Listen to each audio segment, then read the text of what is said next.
Welcome to the new party. I'm Nora Christine. I'm Gray Mars. And I'm D White.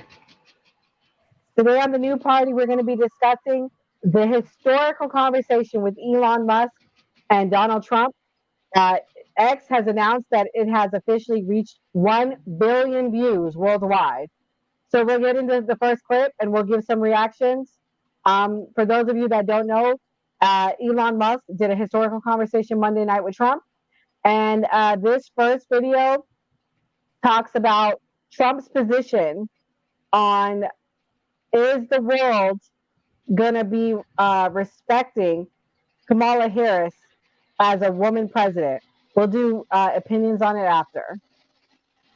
Take a few of those events away and we have a different world. We would also have No, no no, you're yeah, inflation was caused by oil.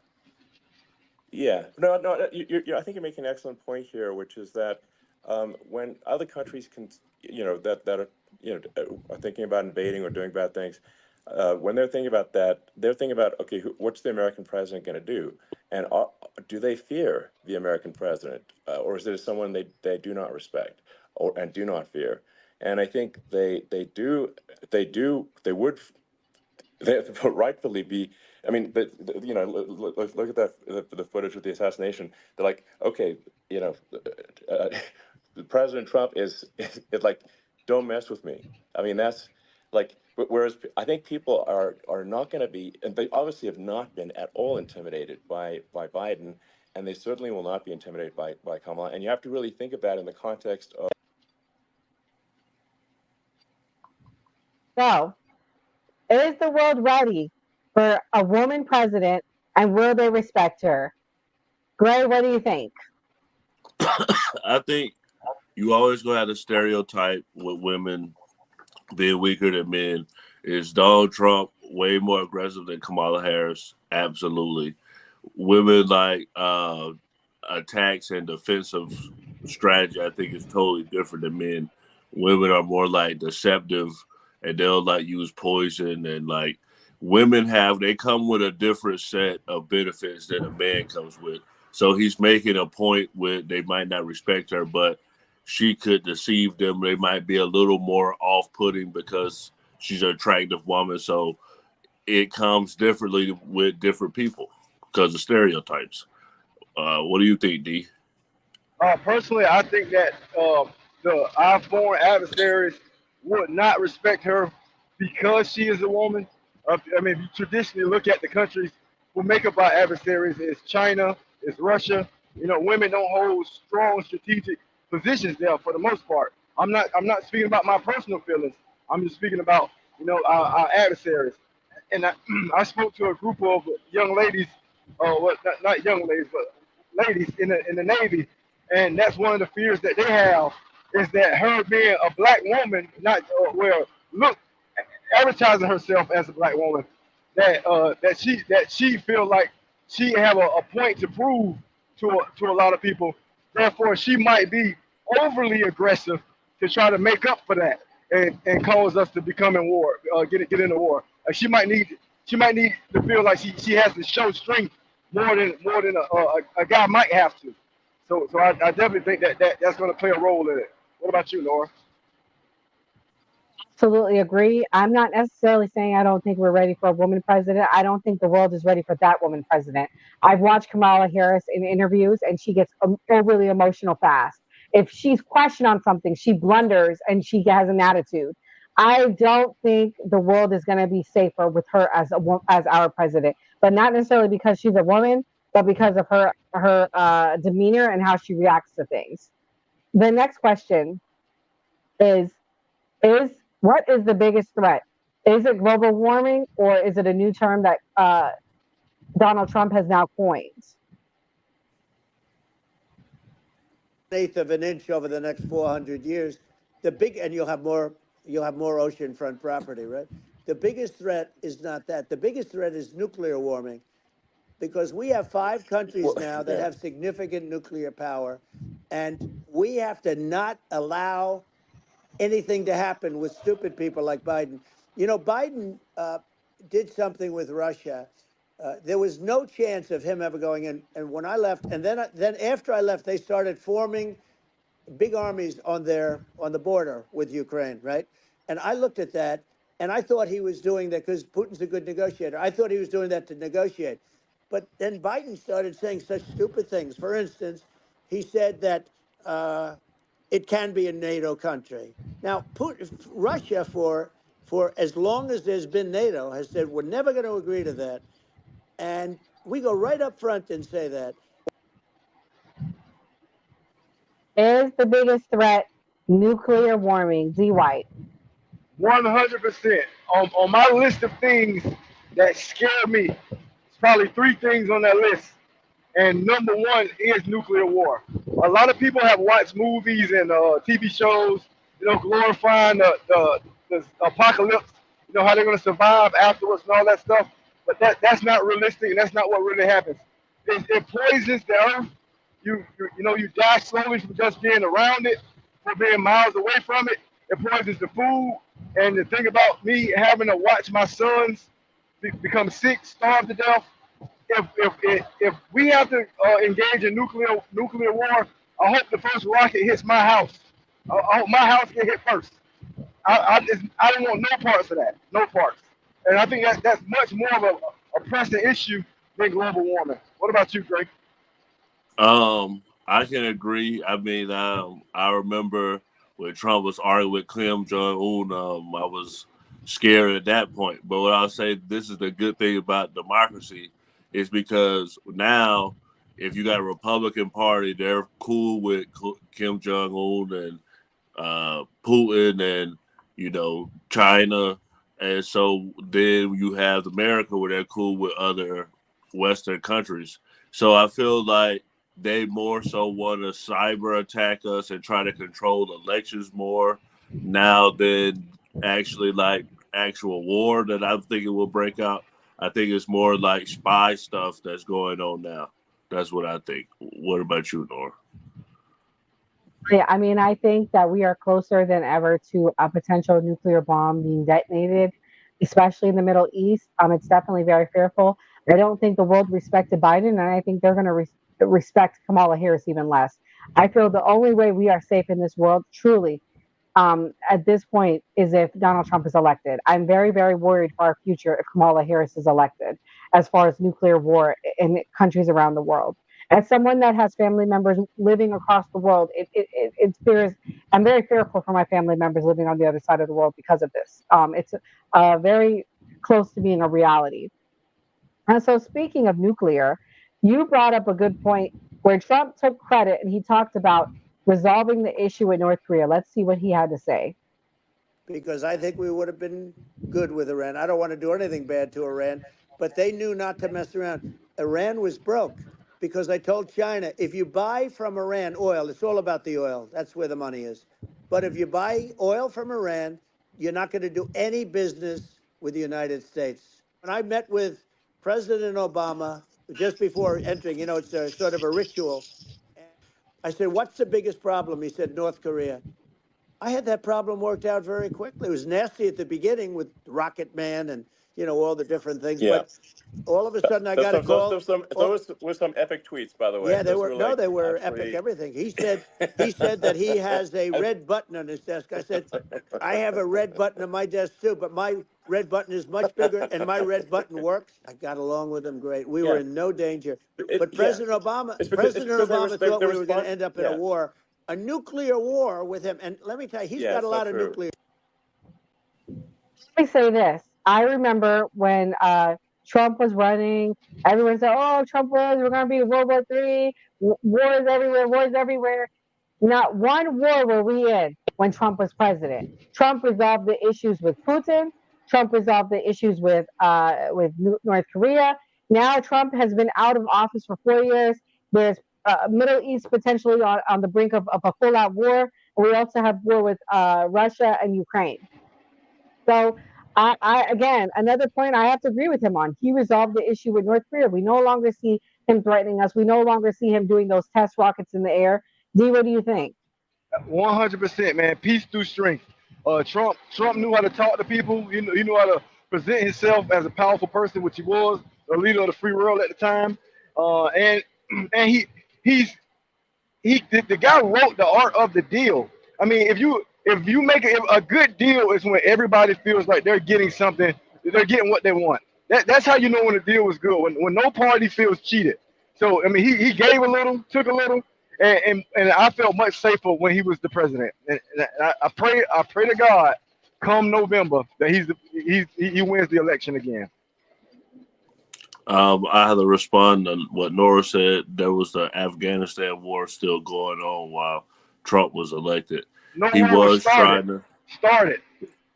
He was, but she okay. She said start okay, but he was trying to cut down. But once Joe Biden came in office, it was completely cut down. As far as like the wars that have happened overseas with Ukraine, I mean Russia invaded them, and to say that we had complete control, I can't agree with because Russia did the biggest attack on America's elections at that time. So there was a lot of stuff going on with foreign entities, but yes, I will say under the Joe Biden administration, more wars have started. Do I feel like they are in more control? Because when we talk about those billions of dollars, a lot of that is actually like equipment. So then they give them the equipment, and then we create newer, like better stuff. And like they with this war, we've seen what we can do with drones, and we know now, okay, this is the future of war, so we'll be better prepared if something does get like much worse than if we didn't get this information previously. We had given the most money in aid to Ukraine. I can give you 70 billion reasons why I don't agree with any of that and why I think I'm excited for a Trump presidency. It's time for NATO, it's time for the EU, it's time for all of them to start paying their share again and to stop taking from us. Well, somebody has to be the world police where if you do something that you're gonna get hit in the face from somebody, and America just is that person. So we're basically have always been the people. If something happens, we're gonna be there. We're gonna be the basically the forces of oh, this is what's supposed to happen. Yeah, but we don't have to do that. That's a road that we chose, that our government chose. The people never chose that. There was never a vote or a referendum on should America be president. Check this box, yes or no. It was never that never happened before. They took that role upon themselves, and and you got to remember, you can't always be the good guy. Every time, if you let Superman tell the story, I mean, if you let the Joker tell the story, Batman's the bad guy. So that's why there's a lot of countries that say death to America. They hate America for things that their governments did, but they felt the pressures from it. The Iraqi people, the only reason that they hate us is because our government came over there, bombed a whole bunch of stuff up, made the average citizen's life way worse for something they had nothing to do with. And that's what we're doing every day. The reason China isn't in all these wars is because China's making friends instead of enemies. We could do the same thing. Right. Right. I agree with y'all that everybody needs to pay their fair share because we're all the way across the ocean, and really the UK and all those people are right by Russia. That's a bigger threat for them. And Correct. even in the Middle East, like Saudi Arabia, people like that should be helping Israel or at least trying to like stop the war from going on. But I feel like the Middle Eastern war is just gonna go on forever as far as the Jews Uh, and the uh, Muslims. Almost. Do you remember a little thing called the Abraham Accords? You ever heard about that? Yeah, You know who got that signed? his son-in-law, Donald Trump's President. son-in-law. Correct. Under the Trump Trump presidency, administration. administration, we had the Abraham Accord signed. We were going to get ready to have normal relations between a lot of the countries in the Middle East. No president has ever been able to get something like that passed. But once again, the art of the deal, this guy comes in, makes it work. I'm telling you, man, the world was much better under Donald Trump. I know a lot of people have Trump derangement syndrome, and they hate him for everything he do. Orange man bad. But I'm telling you, this guy got things done. Well, the Muslim population was mad about that because it's like he was siding with the Jewish population over there once that was signed. So giving money to Israel as they bomb the Palestine. It ain't for Trump. It's the Biden administration. Huh? I understand that they're mad Yeah. about that, but who's currently giving money as Palestinians are being bombed right now? Yeah, at the DNC, they're going to be the ones that they're standing outside. The college students aren't attacking the Republicans. They're saying that it's Joe Biden's fault and Kamala Harris' fault for what's going on over there. That's what I see. Yeah, you're right. Yeah, I think it is their Yeah. fault. Absolutely. So the next clip we have, Trump does talk about his relationship with the EU and how he made sure that they paid their fair share. To not have disinformation on the during this discussion that we're having, and there's a lot of attempts to do censorship and to force censorship even on Americans from other countries, and um, what do you think about that? Well, I know the European Union very well. They take great advantage of the United States in trade, as you know. We, through a different forum, NATO, we protect them. And yet, if you build a car in the United States, you can't sell it in Europe. You just can't sell it. It's impossible. The same thing with our farmers. Our farmers find it very difficult to do business. We have a deficit with them of $250 billion, which people don't know. It sounds so nice, the European Union, but let me tell you, they're not as tough as China, but they're bad. And I let them know it. And that's probably why they notified you. No, they don't treat. The reason why they're talking about that is before the call, Elon Musk received a letter from the EU stating, like, it was a warning not to sprout misinformation on the call with Trump. Um, Gray, did you have a chance to listen to the call in its entirety? Elon Musk and Donald Trump. Mm-hmm. No, I didn't listen to the entire thing. Did you? Yeah, I did. Do you think that they spread any misinformation? And do you think that the conversation was as bad as the mainstream media is portraying it to be?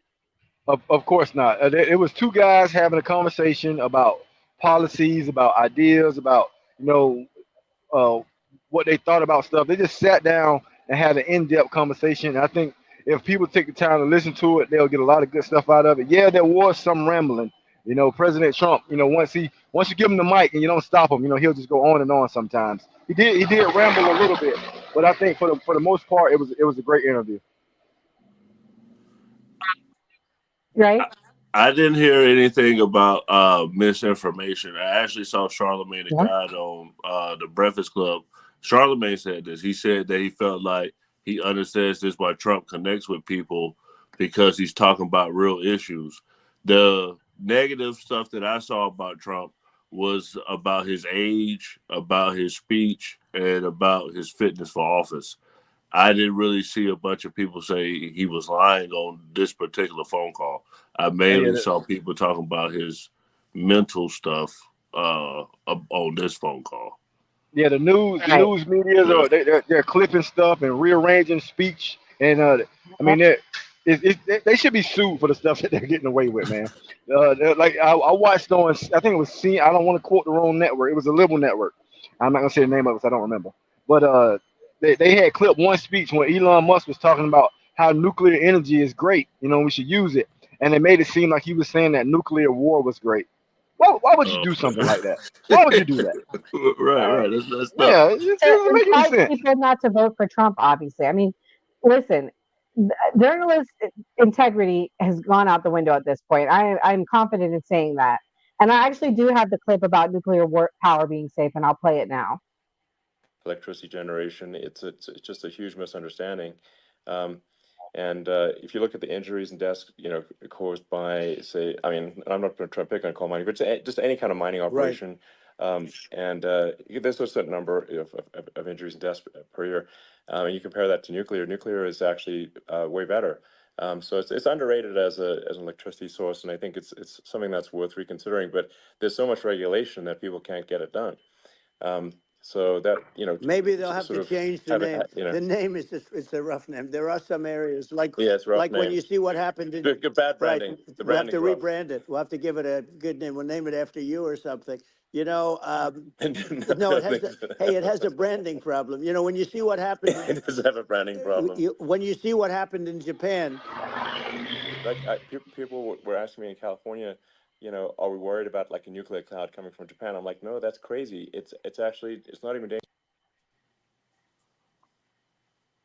So pretty much, he's saying that he thinks nuclear power isn't as bad as everyone makes it seem. Um, Gray, what's your thoughts on nuclear power?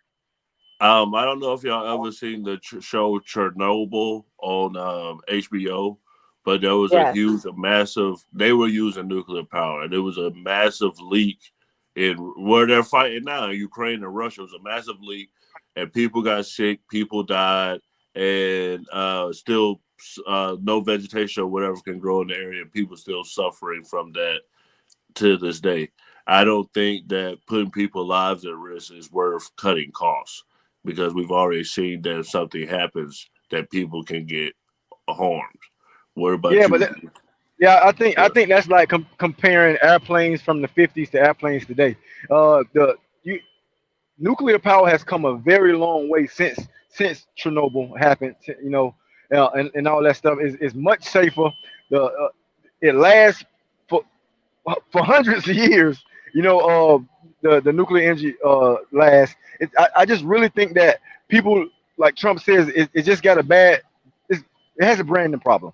Because when we think about it, we think about nuclear bombs, we think about the explosions that happened in Chernobyl. But the technology has come so far, and it'll cut costs, and people always want to talk about clean energy. It's a clean energy source, So everybody, it's a win-win for everybody. For people who want to make money off of it, it's cheaper, and for people who want to keep the planet safe, it's greener. So I don't. People just got to do research on it to figure out why they still hate it. It's evolved since those Yeah. incidents. Yes, a lot. Um, but we'll conclude on a topic that I think is very important to voters: the economy. This is what they had to say and what can fix inflation. On people that save money yeah. and for people that are working day to day, it's just a form of taxation. And if we can solve the government spending problem, we'll solve the inflation problem, which means people will have a better standard of living, and Yeah. that's a really big Well, the deal. people that got hurt Um, worst are the people that did it the way they were taught to do it. And we're going to bring those people back and help those people. We've got to get the prices down. You know, when I look at bacon costing 4 or 5 times more than it did a few years sure. ago, when you You look at love some of the talking about food bacon, products don't it? in grocery stores, people go, they can't believe it. I mean, I They wonder if used he's to not be able able to to get buy a bacon anymore. whole cart, and today, a lot of people just don't have the money. They go in and they can't buy anything. They look at Yeah, it's it's sticker I shock. think They it call it yeah. sticker shock, right? I think it really just comes, like I said, I think it just comes down to really, I guess, two things, which is that if you solve government overspending, you solve inflation, which Do you guys really think they understand how high prices are as rich as they No, somebody, That's what I somebody, was. some, I think somebody gave him that point about bacon because in all his speeches, when he talk about inflation, he always talks about bacon. Somebody told him to say that. I believe it. He hasn't went grocery shopping in 40 years probably. are ever? I mean, to hear the world's richest man who could literally end world hunger say we need to control government spending, I think is offensive. That he can literally solve everybody's problems, pay the right amount of taxes, and everything will be fixed for everybody. So I think he should have been the one saying that. Do I think that some government spending is too high? We have to cut things? Yes, but I think with Social Security, Medicare, Medicaid, those programs, it's going to be hard to like get us out of debt. So, I mean, that's my opinion on it. We used to have the same thoughts. And then I did research and I learned what socialism and communism was. And I don't agree with that. I think that rich people should pay taxes. I'm not saying that they shouldn't at all, but I don't think that they should pay an exorbitant amount percentage more than regular folks because we are capitalistic free country. We are a free market. I don't agree with that. D, as the businessman on the call, what do you think? I 100% disagree with him. You don't punish someone for being successful. You a rich person should pay the same amount of taxes as everybody else because they're going to pay more in taxes dollar wise, but the same percentage. And I think that that's fair. Asking somebody who's successful to take care of everybody else who was unsuccessful, it hurts everyone because it dampens people's drive to be successful. Why would I want to be successful and then become punished for it when I could just be lazy and mediocre and have a great life? You know what I'm saying? And you want people to have that drive because just like Elon Musk is helping the planet, he's helping with electrical cars, he's helping with solar panels, he's helping with all that stuff. You want more people to have that same drive to come up with new inventions. 65% of all new medical technologies come from America. Why? Because people stand to uh, gain monetary value from it. You know, if I Right. come up with some new technology that saves people, I can monetize it. They can get saved, I can get money. It's a win-win. I don't know if you guys are familiar with Jordan Peterson. He's a YouTuber. He has a lot of views. He's a psychologist. And Yeah. he did a study, and on that study, he realized that once a person makes $100,000 a year, their life doesn't have a substantial change. So once you hit that $100,000 a year, you may have a better car, you may have better meals, you may be able to go a few more places, but your life doesn't change substantially. So my thing is with these people, where it's one person in a house with 25 bedrooms, but it's a person sleeping on the street. Why you need 25 bedrooms? And as far as I understand, people want the success of what they get, but the more that we help other people, the more people that are going to be able to go from that little small route and go to the bigger route, and then we'll have even more successful people. I disagree. I still disagree. You have a your background looks like you have a very nice house. You don't need all of that house. Why you need all that house? All right. You and your family will be fine in a one bedroom apartment, and then you could sell your house and you could build another one bedroom apartment for another family. That's how you So, sound. so how much y'all think You don't rich need people that chain. You can get that chain up and go feed a pay through? My family in bad. Africa. My bad. My call came through. I missed what you said. Yeah.